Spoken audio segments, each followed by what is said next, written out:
Today I'd like to talk about what the best places would be, in my opinion, when it comes to visiting Italy and all of its very famous cities and regions. Obviously, you know, I am from Italy, but it's not only that. It's also the fact that I have gone around Italy. I've seen places, I've been to places, I've visited loads of different regions. And also when I got engaged with my current wife, I took her around. She came to Italy. Well, yeah, she went to Italy, and I took her around, and I sort of created a little bit of a guided tour, one could call it. And I've chosen, I think, what would have been the very best places, and one of these obviously was Venice. And in fact, Venice was the place where I proposed to her, because of course I've got style, you can give me that. I was thinking to myself today, I was preparing my usual video for the channel, and I was thinking, you know, that's something that I could share with my noble ones. Now, people who follow me on my Instagram kind of already know some of the places where I took her, but for those who don't have Instagram, I'd like to sort of make a little video for you. So what are the places that I would strongly suggest you to either take your significant one or just go if you have a chance? So the first of all, of course, I'm gonna say Rome. I'm gonna say definitely Rome would be a great place to start. The Eternal City really provides so much. There are so many ancient historical places and buildings. I absolutely love the Imperial Way, which is this long, well, not really long actually, you can do it in less than 10 minutes, but this long walk, we could say, that takes you to the Colosseum. So you can do from the Colosseum and do it backward, or you can go towards the Colosseum. I suggest the second one, to be honest. And it's beautiful because it's full, it has the Trajan column, but it also has all of these different statues of all the, I want to say, most famous in Roman emperors. So that's definitely something I would advise you to check out. And then, of course, once you're in Rome, do as the Romans. No, I'm joking. Once you are in Rome, you've got to go to the Vatican, because, you know, whether you're religious or not, the Vatican is impressive when it comes to architectural expression. And St. Peter's, although I do strongly suggest you to sort of book it up online a couple of days earlier, it's incredible. It's just the tall, wonderful buildings, very tall doors. I just love St. Peter's. And within St. Peter's you can also see St. Peter's Treasure, which has loads of very interesting things to see. Now, once you are finished with Rome, which you never are, but once you feel, hey, I've seen enough of Rome, where should you go? But there are a few options. Now, from Rome being in the very middle, you could use Rome as your hub of operations, if you will, because from Rome you can just take a train and be in Naples in just a couple of hours. And then in Naples you can enjoy amazing pizza. They've got the best pizza ever, and there are of course some incredible gardens up in Naples, in the posh part of Naples. You've got the Amalfi coast, which again from Naples is very close. So once you've reached Naples, you could spend a couple of days in Naples seeing the important areas, and then you could start your Amalfi coast trip, which when I took my girl, we just did in one day, to be honest. You can start early in the morning, go through all of these little coastal towns, which is what the Amalfi coast is. You just go through several towns. You can drive it. If you don't know how to drive it, I suppose there are other ways to get there. You can use train stations for some, although some are so little, some of these towns, that you can't really reach with a train. But then again, you know, you can do this and come back within the same day. It's absolutely doable. One thing I would advise you to do, though, and this is not me trying to be, I don't know, spiteful or hateful towards people in Naples, obviously not. I've got two cousins from Naples. It's just the fact that I would suggest you to go with a friend, with a guide, with a local. Then you could go back to Rome, and then from Rome you could go to the north.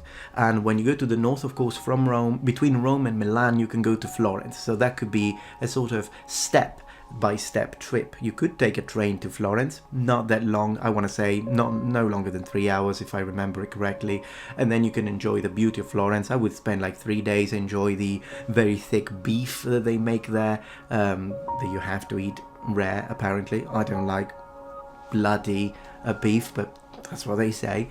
And then from Florence you can either visit other historical towns in Tuscany. I know Pisa is extremely famous because of the Leaning Tower, but rather than Pisa I would visit Siena. which has not only it's an important center when it comes to language, the Italian standard language and the birth of the Italian language if you're into literature, but also it's important because of its medieval fairs. Then as you proceed north, absolutely go to Venice. Venice is in Veneto, the region, and it's you should spend. We spent a whole week in Venice. That was one of the places where I wanted to spend more time. Venice city is relatively small, but you can't really realistically walk the whole town, but you can easily use bus boats that they have in Venice, as I have explained on my video. But definitely one thing is important to remember is that you don't have cars. Cars are not permitted within Venice, so you'll have to walk quite a bit, but it's easy to find. If you choose a good area for your hotel, most 4-star hotels are in pretty nice areas anyways. You could either choose a hotel near Piazza San Marco, so San Marco Square. That's very, very central. You've got loads of things in there if you really don't want to have to take boats around and boat taxis, which are very expensive. Go for boat buses. Don't go for boat taxis. They're too expensive. That could be a good idea. Then, of course, from Venice you can go to Milan, but it's expensive. If you go by train, you should probably fly. If you go by train, it can be expensive and it will take quite a bit of time. So keep that in mind. Perhaps flying will be a better idea. Not too long, mind you, but it is expensive if you're going to go with a fast fast train. Milan being the capital of fashion, and so if you are into that kind of stuff, Gucci, Versace, Milan is the place to go. And they've got incredible churches to see, like the Duomo and much more. Now, when it comes to further south, then obviously being from Sicily, I would tell you it doesn't really matter what city you go to, I would fly. So whether it be Naples, that is just a 45 minutes flight, or whether it be a flight from Rome or Milan, it doesn't matter, it's not going to take that long. And once you reach Sicily, I would go from Palermo airport, and then you can see the city of Palermo, which is incredible. And of course you also should definitely check out Catania, which is on the other side, although again it's drivable. You can drive something 3 hours from Palermo to Catania, so it is drivable by car. But then again, you could still take a bus or a coach, perhaps should I say.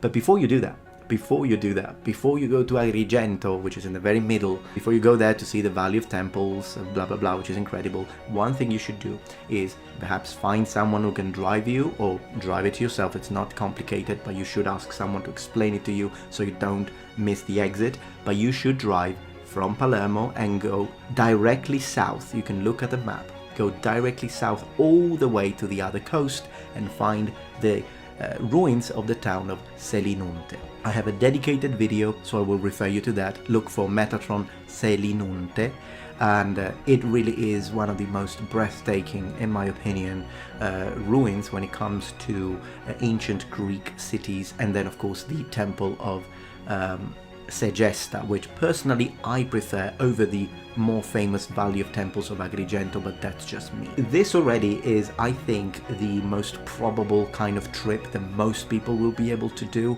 when they have it's a trip that you can do in sort of, I want to say 2 weeks, perhaps if you don't spend a whole week in Venice, maybe spend 4 days in Venice, but it's doable in 2 weeks. And if you do have some extra time, absolutely add Sardinia with the Emerald Coast.